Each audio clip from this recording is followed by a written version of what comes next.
Oke, oke. Selamat pagi, siang, sore, malam kepada para Ya, penonton dimanapun dan kapanpun Anda berada. Assalamualaikum warahmatullahi wabarakatuh. Terima kasih telah Waalaikumsalam. menyempatkan diri untuk menonton eh, menonton konten ini. Semoga positif dan bermanfaat bagi kita semua. Telah hadir bersama kita Mas Didik Wicaksono. Eh, Dia ini adalah salah seorang punggawanya, punggawa. Dia salah seorang personil Cookpad Indonesia. Uh, Mungkin Mas Didik bisa, Mas Didik juga sudah aware bahwa video rekaman ini akan saya share ke YouTube. Jadi there's no ini ya sensitive issue between us. Kita sepakat bahwa video ini hasil rekaman ini boleh di upload ke YouTube. Oke, Mas Didik, mungkin Mas Didik lebih tepat untuk memperkenalkan diri sendiri. Silakan Mas Didik. Ya, perkenalkan nama saya Didi Wicaksono. Saya saat ini sebagai COO, Chief Operation Officer di Cookpad Indonesia. Cookpad Indonesia itu sendiri adalah subsidiari dari Cookpad. Cookpad Incorporated yang bermarkas di Jepang dan Bristol. Jadi ada 2 HQ-nya.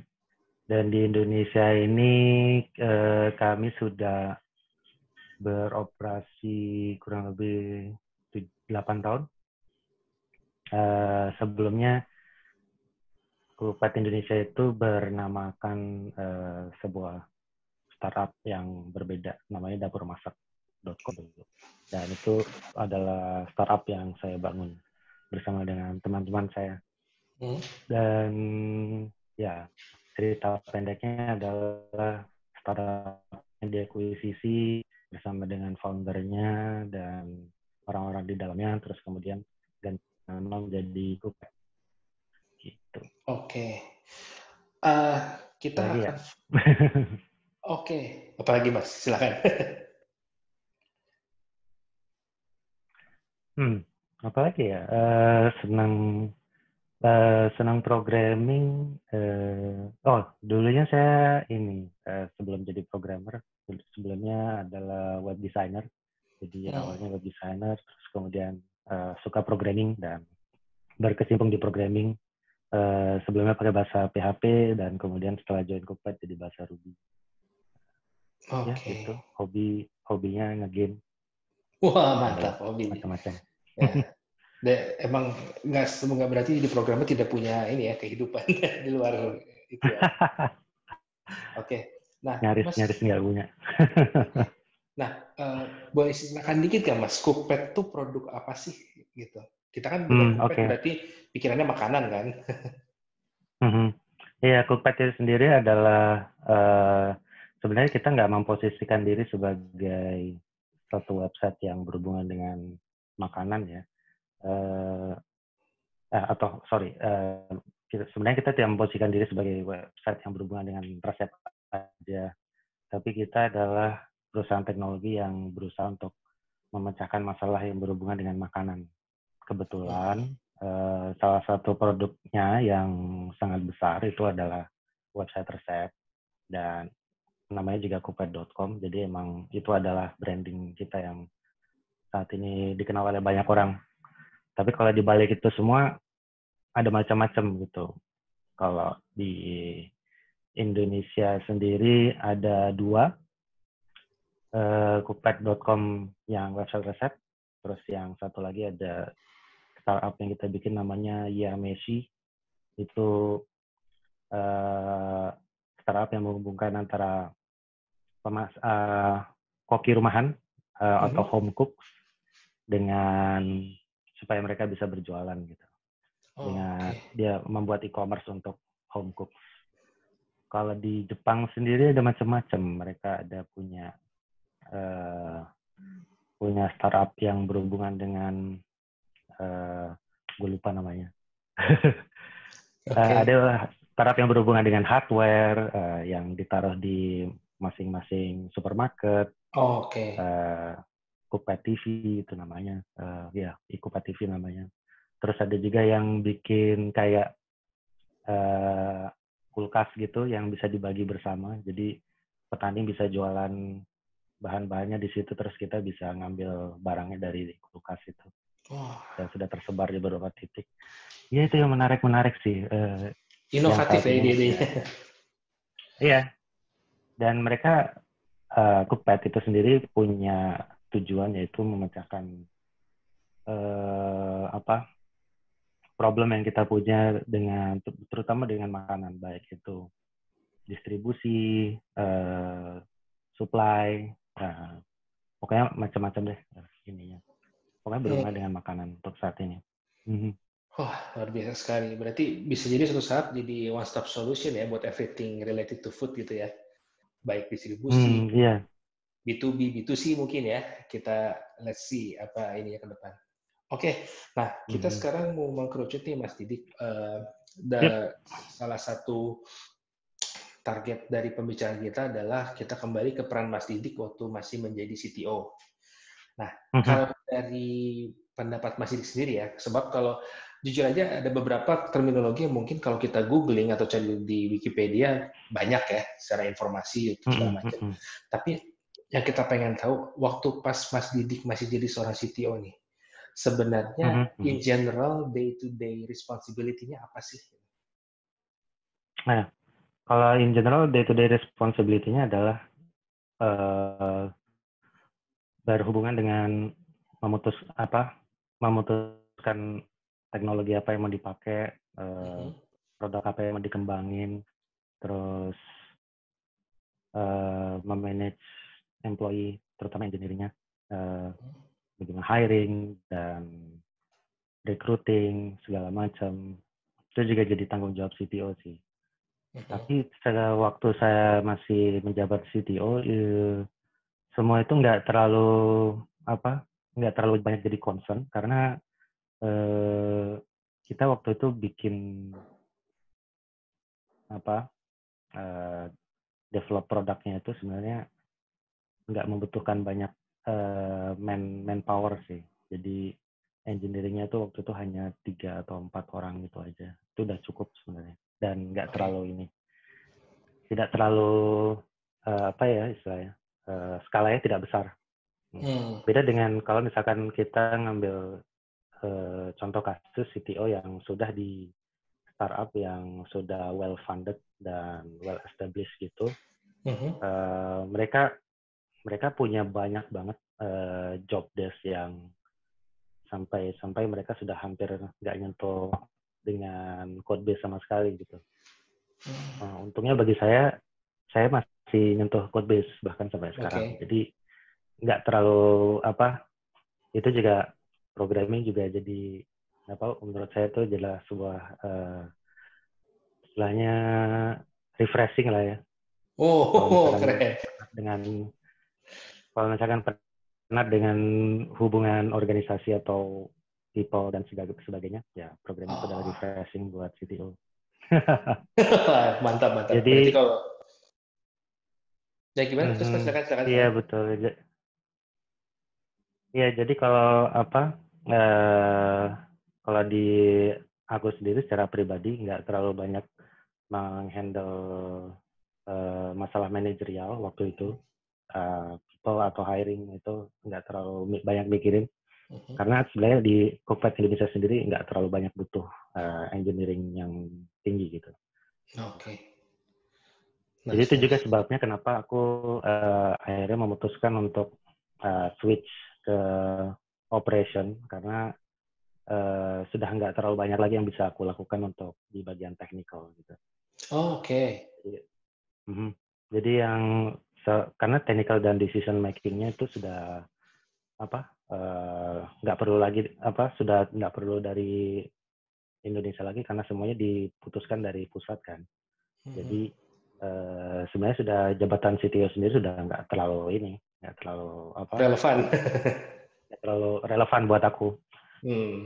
Dan aku ngelihat ada banyak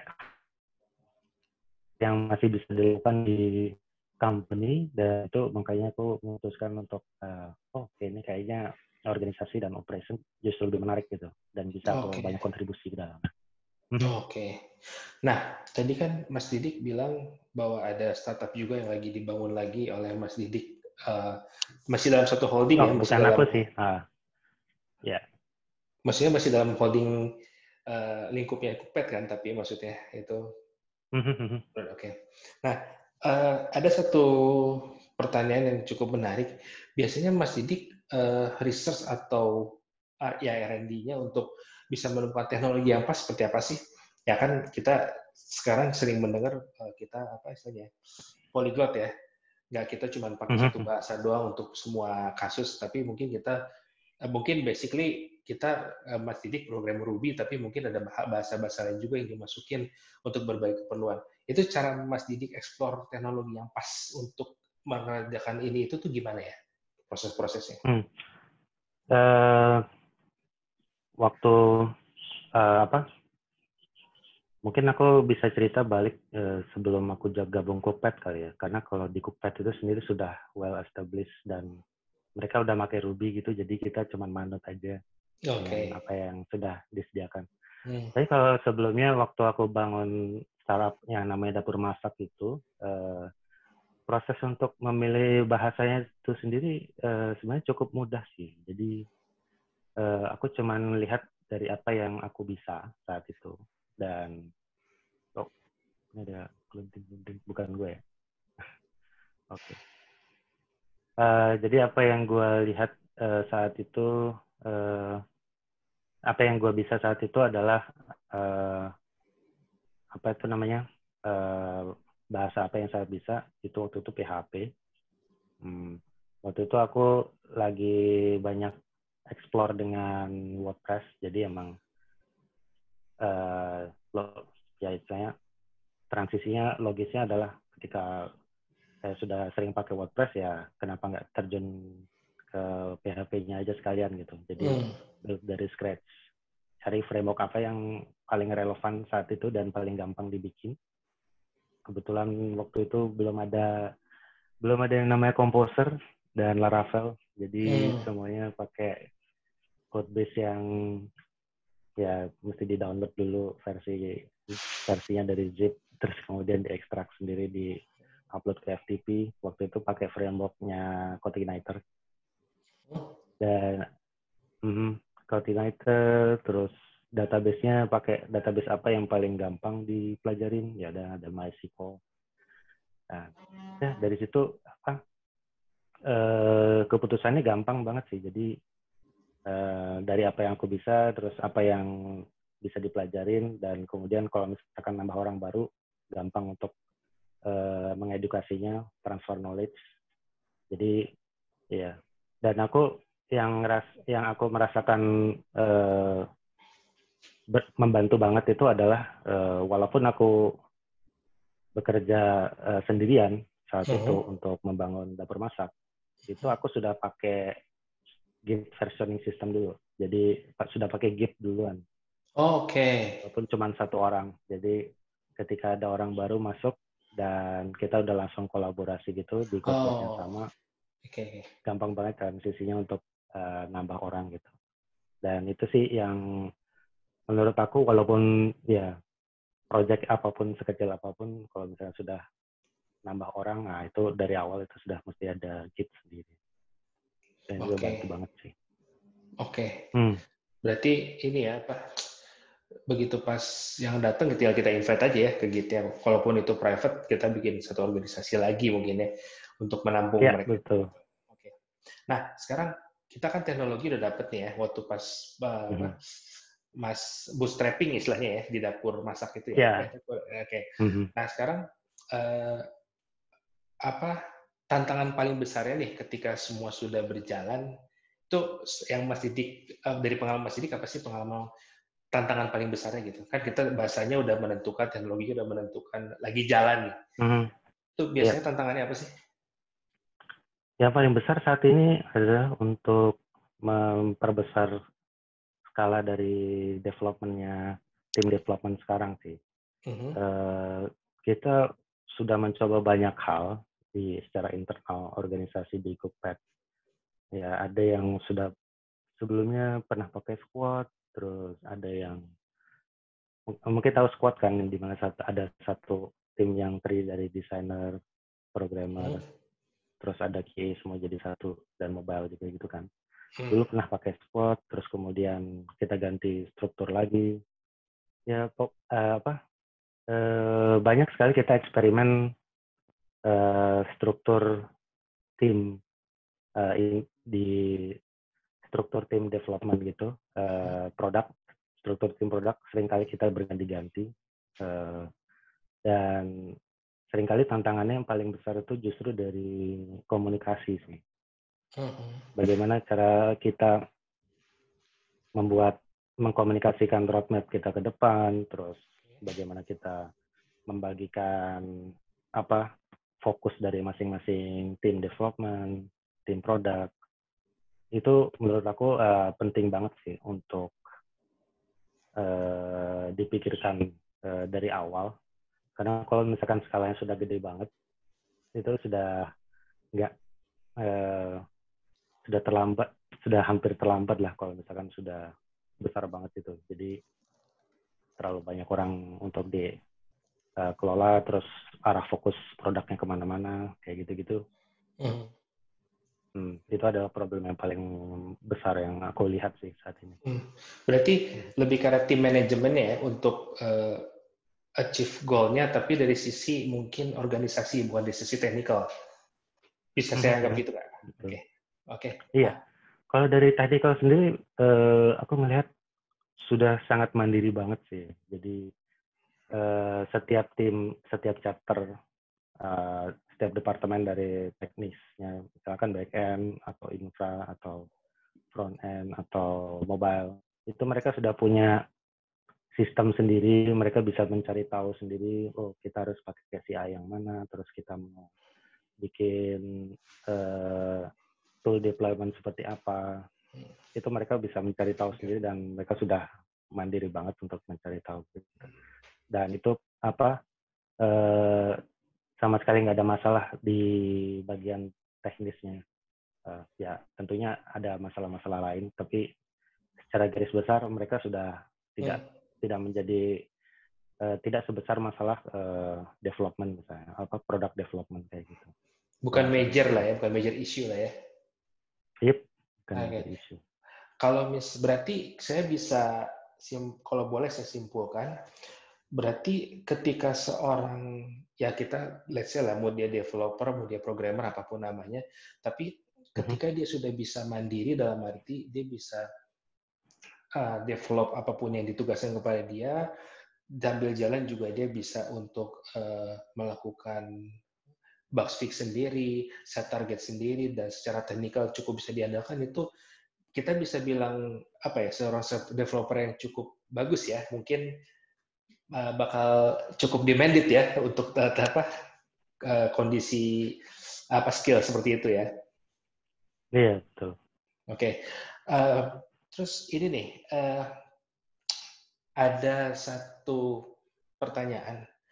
Kalau kita sendiri sebagai CTO ya, waktu pas masih CTO, sebenarnya ada nggak sih catatan atau trik dari Mas yang good habit seorang CTO? Good habit. Iya, good habit atau apalah namanya. Silakan Mas. Nggak mesti untuk seorang CTO sih, tapi aku rasa ini good habit untuk banyak good habit untuk profesi teknis ya, terutama terutama untuk developer, yaitu adalah membiasakan diri untuk menulis yang banyak sebelum melakukan sesuatu. Jadi kayak misalnya kita ditugaskan untuk membuat suatu fitur gitu kan. Tapi kan sebenarnya sebenarnya yang kita terima itu bukanlah fitur, tapi merupakan problem statement-nya itu apa. Dan tugas dari developer itu sendiri adalah menerjemahkannya ke dalam suatu fitur, dalam satu spek gitu kan. Biasanya kan apa yang di developer lakukan itu tentunya nggak langsung ngoding begitu aja kan. Tentunya mereka akan mempropose sesuatu. Oh ini kita akan memecahkannya dengan cara ini, terus fiturnya kurang lebih fungsinya seperti ini. Kita nanti akan memerlukan tabel seperti ini, development seperti ini, terus kemudian library apa yang mau kita pakai, kalau misalkan mau pakai library, dan itu semua sudah dijelaskan di awal, sehingga ketika di development tidak perlu ada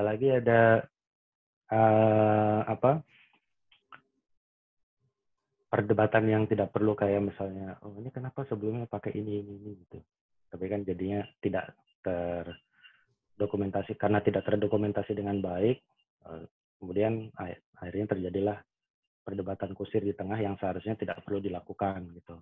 Jadi kan semuanya seharusnya dibicarakan di awal. Tapi tentunya walaupun dibicarakan di awal pun, itu tentunya ada perkembangan speknya kan. Oh kita mau pakai fitur ini atau kita mau pangkas fitur tersebut. Jadi itu kegunaannya itu makanya dokumentasi itu sangat berguna ketika menghadapi fluktuasi semacam ini gitu. Jadi kita bisa dengan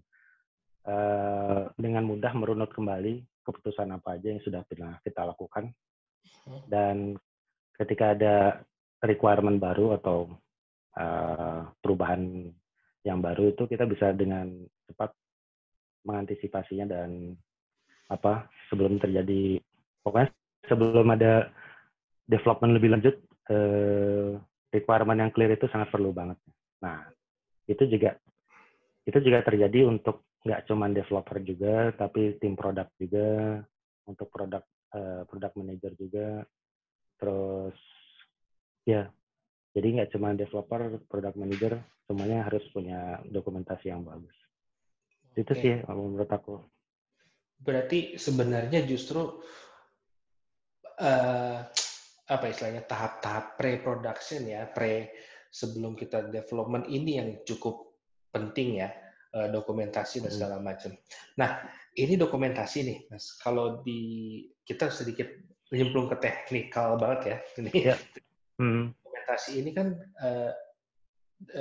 dalam beberapa kasus berarti termasuk saya pernah baca bahwa kalau kita menganut TDD, tes itu bisa menjadi salah satu technical layer dari si dokumentasi ini, dan itu adalah definition of done. Jadi ibarat kata secara nggak langsung, ini saya kasih test script, your work is done kalau semua tesnya lolos. Ini misalkan ya. Nah, sekarang saya mau tanya nih, Mas sendiri termasuk orang yang menganjurkan untuk TDD atau BDD atau bagaimana nih? Kami secara internal itu menganut tes. Aku nggak tahu sih istilahnya, tapi aku nggak tahu istilah resminya siapa. Tapi kita yang menyebutnya tes appropriately. Jadi tes secara berkecukupan. Nah, kalau misalkan kita mau ngetes suatu fitur yang dimana fitur tersebut dilihat oleh user, tentunya kita nggak mau menghabiskan banyak waktu untuk membuat secara tes unit yang kecil-kecil di back end doang. Gitu. Tentunya kita bisa membuat suatu integration test yang dari front end sampai back end itu bisa dapat skenario-nya. Nah, dan itu aja menurut kami itu udah cukup untuk untuk skenario tersebut, sehingga kita merasa tidak perlu untuk melakukan deep dive unit testing ke model atau unit testing bahkan ke view-nya segala macam, itu nggak perlu sama sekali itu. Jadi ya itu tes secukupnya aja. Cukup menarik. Apakah ini tapi tentunya kalau misalkan nggak ada tes, nah itu juga nggak boleh, nggak bakal lolos dari review. Menarik ya, dengan definisi tes secukupnya ini bisa jadi kita tidak terjun tadi kata Mas sampai ke unit test gitu. Apakah ini masih mirip dengan user acceptance test ya? Soalnya kan kadang-kadang di beberapa tempat UAT atau user acceptance test itu masih dianggap kita pakai Excel, kita lihat oh fitur ini diklik ini jalan, fitur ini diklik itu keluar. Apakah ini mirip-mirip atau pengembangan atau bagaimana Mas? Kalau misalkan di Ruby di Rails web itu kan kita pakai integration testnya pakai Capybara sama Archspec kan. Jadi Oke. sudah otomatis sudah secara otomatis diklik ini jalan ini secara simulasinya kan sudah Jelas ya. cukup bagus gitu, Hmm. cukup jelas. Tapi kalau untuk yang mobile itu aku ngelihat ada sampai saat ini sih masih harus digodok lagi gitu, nggak sematang ekosistem yang ada di web ya, dimana mereka kalau di web kan kita sudah punya browser Chrome headless itu untuk bisa simulasi kan, sedangkan kalau di mobile itu kan mereka punya tooling sendiri yang sampai saat ini masih Belum mature masih mungkin ya. sering masih belum mature. Itu tuh Oke. makanya tapi jenis tes seperti itulah yang kita inginkan, tes yang dimana si usernya sendiri itu mengalaminya gitu, dan kita mensimulasikan apa yang user tersebut lihat dan apa yang mereka lakukan kan. Jadi kriteria tes seperti itulah yang ingin kita capai. Baik, oke, keren sekali. Oke, nampaknya ada beberapa teman yang sudah gabung. Mungkin bisa di-mute dulu nanti sampai end of this session. Nanti ada sesi kedua untuk teman-teman bisa bertanya. Tapi nggak apa-apa, silakan terus bergabung dengan kita. Oke, kita lanjut ke pertanyaan selanjutnya nih. Apa sih perbedaan besar atau ada ini nggak tip catatan yang cukup signifikan yang berbeda, misalkan Mas bergabung dengan sebuah let's say company yang going digital, it means that teknologinya belum diimplementasi, belum diimplementasi. Anggap saja mereka ini perusahaan yang sudah jalan secara offline, terus pengen goes online, sama perusahaan yang memang sudah well established seperti tadi Mas bilang, misalkan kayak anggaplah saya tiba-tiba direkrut jadi CTO Kupet, misalkan, bedakan di tengah-tengah. Apakah ada langkah yang cukup signifikan di awal atau sama-sama aja kalau menurut Mas? Kalau menurut aku yang bergabung ke dalam company yang sudah established yang sudah well established itu akan punya langkah yang banyak, yang akan punya langkah-langkah yang sangat signifikan seperti yang kamu bilang tadi. Karena menurut aku kita mesti adjust dulu dengan culture yang mereka seperti apa, terutama di bagian teknologi. Bagaimana mereka menentukan teknologi, atau bagaimana cara mereka bekerja sampai saat ini deh gitu. Tentunya kan kita nggak bisa langsung semena-mena, kita begitu masuk, aku langsung implement ini TDD segala macam, ini frameworknya bikin Rails segala macam. Padahal orang-orang yang di sana masih makainya pakai bahasa yang lain, pakai PHP, kayak pakai Node.js segala macam. Tentunya kita nggak bisa memaksakan itu dari hari pertama kan. Yeah. Dan itu menurut aku banyak persiapannya juga, mulai dari culture-nya, orang-orangnya, terus apa yang mau kita lakukan di sana itu, apa yang mau kita lakukan di company tersebut adalah kita ingin pertama memperkenalkan best practice-nya yang kita sudah pelajarin di luar, terus kemudian dikenalkan ke mereka, dan kemudian diperkenalkan perlahan-lahan, mungkin satu divisi dulu melakukan tersebut, terus kemudian baru divisi lain kalau misalkan sudah benar-benar mapan, dan dari situ mereka juga bisa menyebarkan ke teman-temannya. Jadi yang satu persatu seperti itu, aku rasa lebih efisien, lebih efektif daripada tiba-tiba mengganti keseluruhan gitu.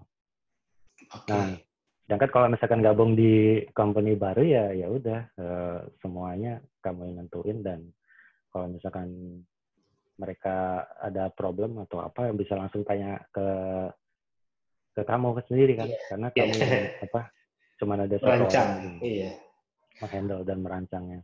Oke, cukup menarik nih. Nah, sekarang anggaplah kita berbicara tentang kita baru diundang dan kita ngebantu lah ya perusahaan teman kita jadi CTO karena dia dari offline goes online.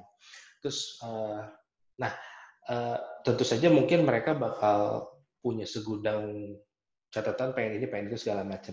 Nah, biasanya Mhm. Mas kalau memulai sesuatu nih, anggaplah kita baru mau bikin produk sesuatu ini ya, dan segala sesuatu udah jelas sih requirement-nya apanya, terus Mas udah apa ya, ibarat kata udah scratch, udah Mhm. membuat dokumentasi seperti apa mau jalan. Ini Mas biasanya start with something monolithic dulu atau langsung SOA? Atau lihat situasi Ah, atau gimana Mas? Start monolitik dulu, Oke. karena kita nggak pernah tahu apa development dari produk kita itu akan sedinamis apa, se-fleksibel apa gitu.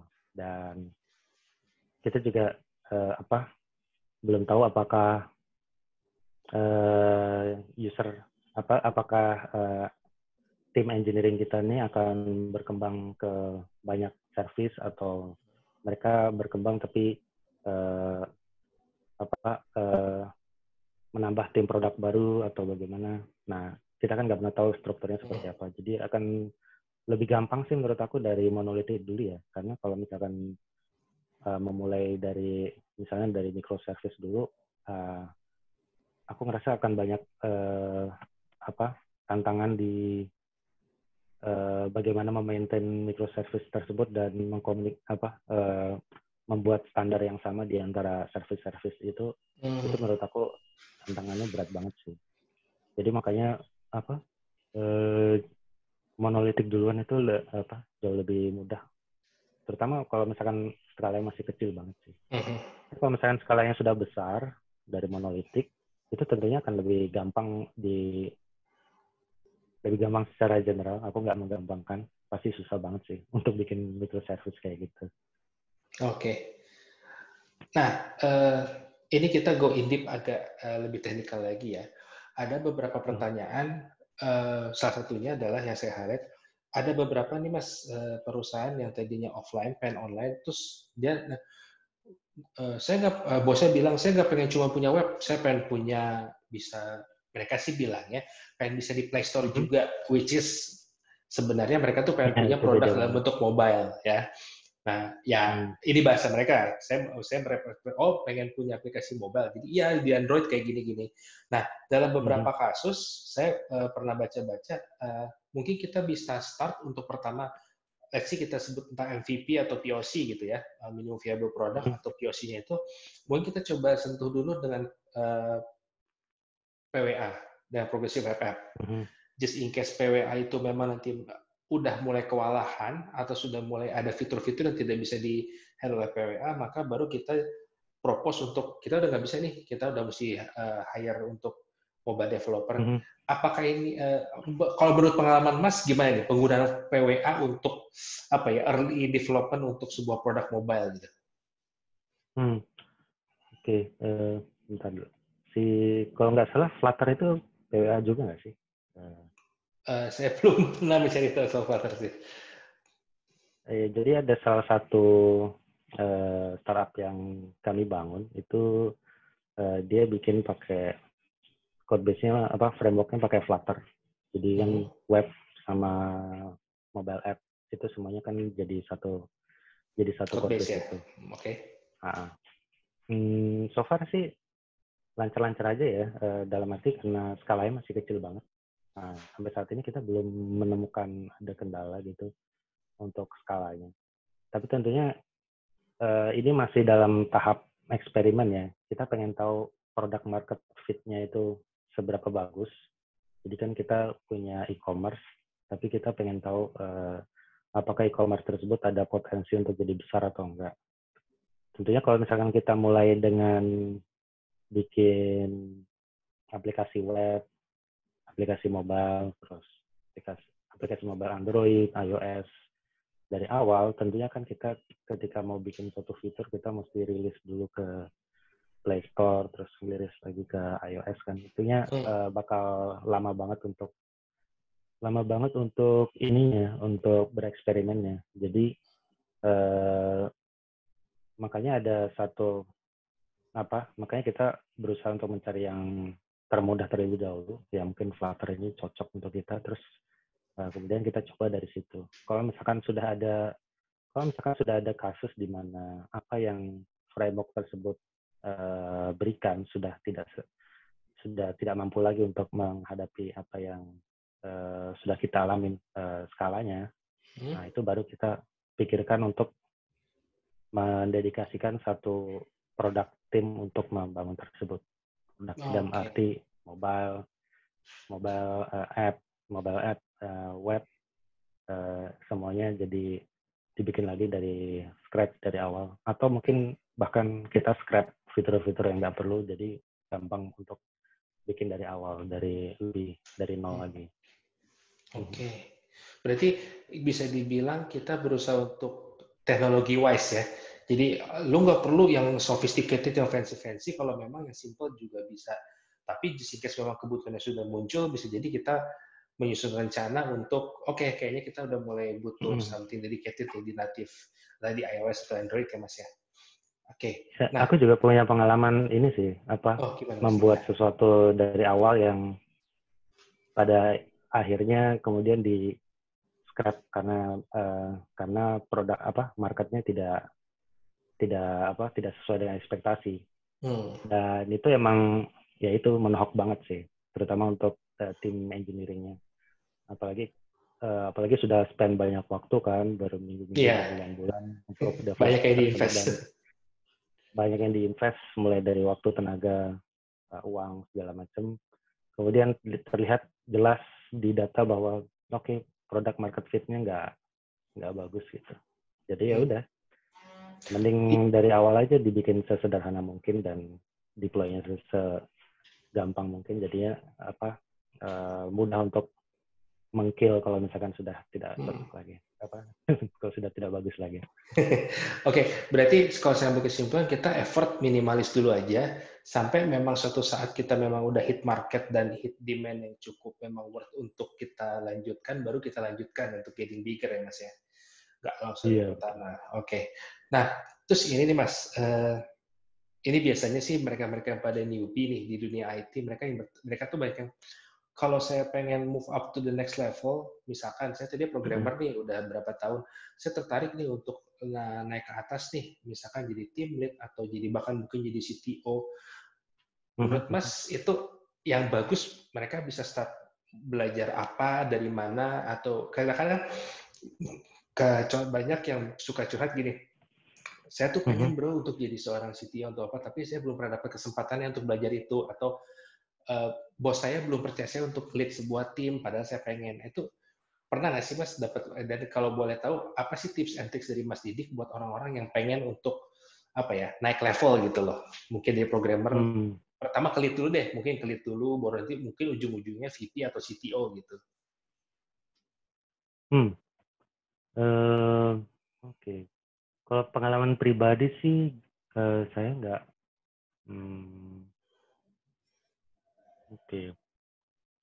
Untuk naik ke next level itu sendiri sebenarnya nggak terlalu susah banget ya. Jadi kayak kalau misalkan kita lagi saat ini jadi web developer kan, web engineer.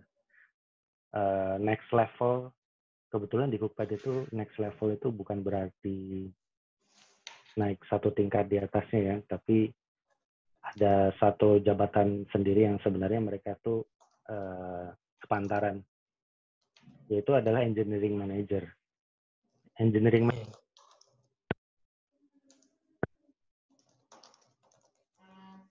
Maaf Mas, suaranya agak hilang. Sorry. Halo Mas? Halo?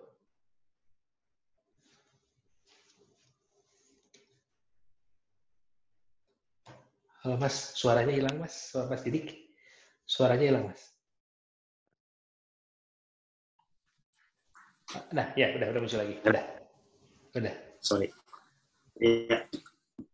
Engineering manager itu tadi sama mana? Engineering manager ya? Iya, tadi sebelum engineering manager, jadi tidak perlu langsung untuk ke sini, jadi bisa jadi apa dulu gitu. Nah, terus engineering manager gitu. Oke, ya. Tapi engineering manager itu sendiri sebenarnya nggak bukan di atas dari engineer ya. Tapi mereka hanyalah satu jabatan yang ini sepantaran dengan engineer. Cuman mereka mendedikasikan waktunya 60% untuk manage people dan 40%-nya untuk coding gitu misalnya.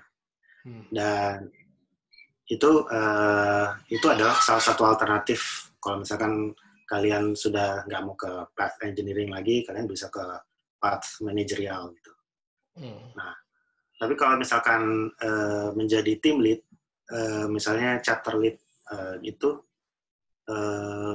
sepertinya butuh selain technical skill yang bagus, itu tentunya kalian butuh untuk mempromosikan diri kalian ke CTO gitu.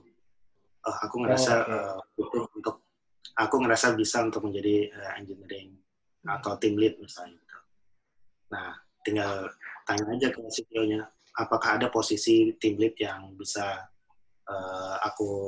yang bisa untuk saya.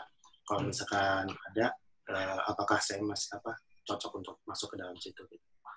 Nah, tentunya kan CTO-nya mesti mikirin kan, ini kalau misalkan strukturnya kayak gini, kita butuh team lead di sini. Jadinya kan kalau misalkan ada opening gitu, ya tinggal lihat aja siapa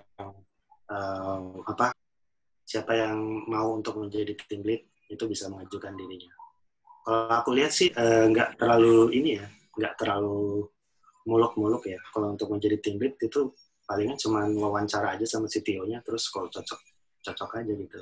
Jadi seperti kayak interview masuk ke pekerjaan baru aja gitu. Oke. Nah, kita agak keluar dari teknikal sekarang ya Mas. Kan Mas sekarang Kubi udah bisa dibilang konsen sebagai COO nih. Untuk sehari-harinya sendiri berarti udah berbeda jauh dengan yang dulu ya, waktu pas masih CTO ya, untuk daily activity-nya. Tapi apakah Mas masih ada technological stuff yang Mas lakukan nggak selama jadi CEO ini? Oh iya, masih banyak. Oh, masih banyak ya? Gue suka campur-campur saya. Nggak apa-apa, slow Mas. Kalau saya secara pribadi emang suka berkecimpung di dunia teknologi, jadi apapun permasalahan yang dihadapin oleh kantor, itu saya selalu menghadapinya dengan cara ini gimana cara kita mengotomasinya gitu. Ini apakah bisa dikurangin pekerjaannya yang terlalu rutin dan terlalu berulang-ulang seperti tersebut gitu. Nah, dan ternyata banyak hal yang bisa dilakukan ketika kita beralih fungsi dari technical ke managerial. Managerial itu sendiri itu banyak yang bisa dilakukan untuk mengimprove proses sih terutama. Itu menurut aku menarik banget gitu. Jadi bisa memperhatikan proses yang dilakukan oleh masing-masing tim, tentunya yang non teknikal gitu kan. Mereka kan tentunya punya kemampuan teknikal yang terbatas. Misalnya mereka tidak tereksposur oleh tools yang sehari-hari kita hadapin kan. Kayak misalnya kita mau pakai kalau misalkan kita mau pakai cara pakai Google Calendar aja gitu. Itu aja susah banget sih kalau misalkan untuk diajarin ke tim yang non teknis gitu. Oke. Tapi kalau misalkan kita mau ngasih tools otomasi misalnya, kalian bisa submit form ini di Google Form, nanti otomatis muncul ke Google Calendar, terus ngasih tahu ke Slack gitu, misalnya kayak gitu. Itu kan bisa menghemat waktu mereka banyak banget gitu. Jadi mereka sama sekali nggak perlu menghandle case tersebut dari hari ke hari, dan mereka bisa switch fokus mereka untuk mengerjakan hal yang lain.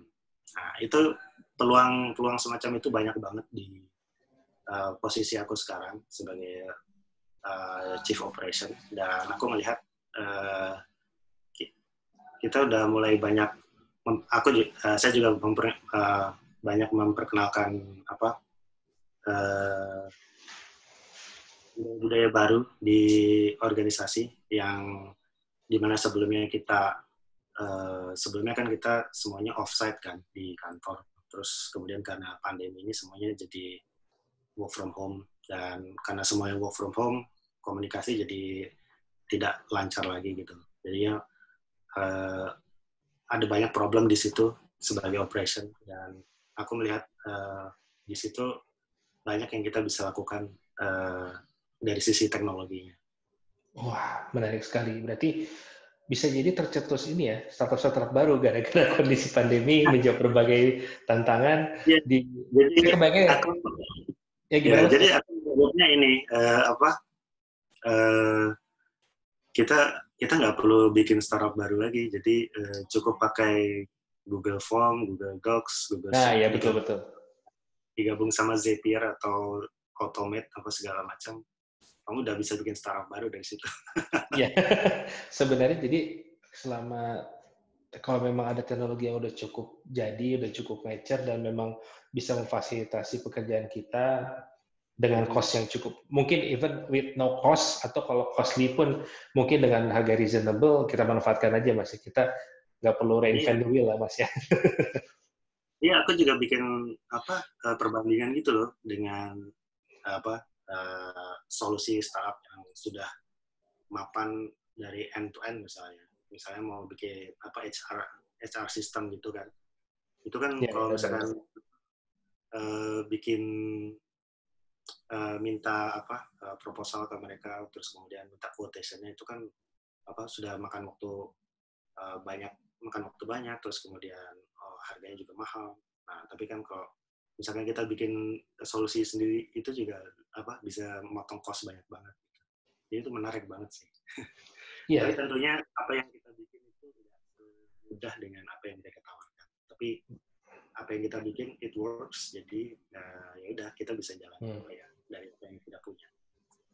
Berarti mungkin kalau bisa kita bundling jadi sebuah solusi, cukup banyak sih Mas yang sekarang mereka tuh teman-teman saya juga yang tadi dalam IT, jadi mereka jadi cukup familiar dengan beberapa hal. Contoh, kalau email something udah common ya, tapi di luar itu Google Doc aja dan Google Drive itu mereka baru merasakan manfaatnya ketika sudah pandemi seperti ini. Mereka, ada Google Drive ya, ada Google ini, terus Google Calendar, bisa bikin invitation ya, sampai ke Zoom, sampai ke Trello, ada gratisan ya buat kayak gini gitu ya. Mereka akhirnya ya terbuka sih teknologi itu ke hadapan mereka, dan ya mereka jadi berteknologi. Terus kadang-kadang juga kalau di rumah saya tetangga-tetangga suka yang, Mas ini bisa gini gitu, jadi saya yang meningkat demand ini spek laptop karena butuh bisa sambil Zoom, sambil buka Google Docs segala macam. Oke, Mas Didik, terima kasih sekali atas waktunya. Banyak sekali nih yang kita bisa ambil buat jadi mungkin pelajaran buat kita semua. Buat teman-teman, insya Allah kita akan ada sesi tanya jawab setelah ini di sesi kedua, jadi stay tune. Dan ya buat teman-teman yang sudah mendengarkan, semoga teman-teman bisa mendapatkan ilmu yang berfaedah dari sini. Kemudian teman-teman juga yang mungkin tadinya tidak tahu mesti melakukan ini itu, atau mungkin bingung dengan berbagai keputusan, bisa terbantu dengan tadi jawaban-jawaban dari pertanyaan yang kita lakukan Mas Didik. Mas Didik, terima kasih banget waktunya untuk sore ini, really appreciate it. Dan kalau teman-teman ada yang pengen nanya langsung ke Mas Didik nih, bagusnya kontak lewat apa ya? Ya, bisa di Twitter paling enaknya. Twitter saya di DID1K. DID1K ya, handle-nya ya? Twitter handle-nya, oke, DID1K. Oke, terima kasih Mas Didik, sekali lagi selamat kembali melanjutkan aktivitasnya. Sahabat teman yang lain, kita akan kembali di Bibit Pro. Ya, nama acaranya Bibit Pro, by the way, Mas Didik. Itu bincang-bincang dengan profesional. Saya bikin sendiri, itulah itu singkatannya. Jadi, mungkin sampai ketemu di Bibit Pro selanjutnya. Insya Allah saya akan coba melanjutkan profesional-profesional lain, dan Mungkin teman-teman bisa nanti di komentar YouTube-nya, just in case ada pertanyaan yang mungkin ingin disampaikan ke Mas Didik, atau untuk selanjutnya bisa di sini. Oke, sekali lagi terima kasih Mas Didik, sampai ketemu lagi di waktu dan lain kesempatan, ngobrol-ngobrol lagi. Selamat sore semuanya, Assalamualaikum warahmatullahi wabarakatuh.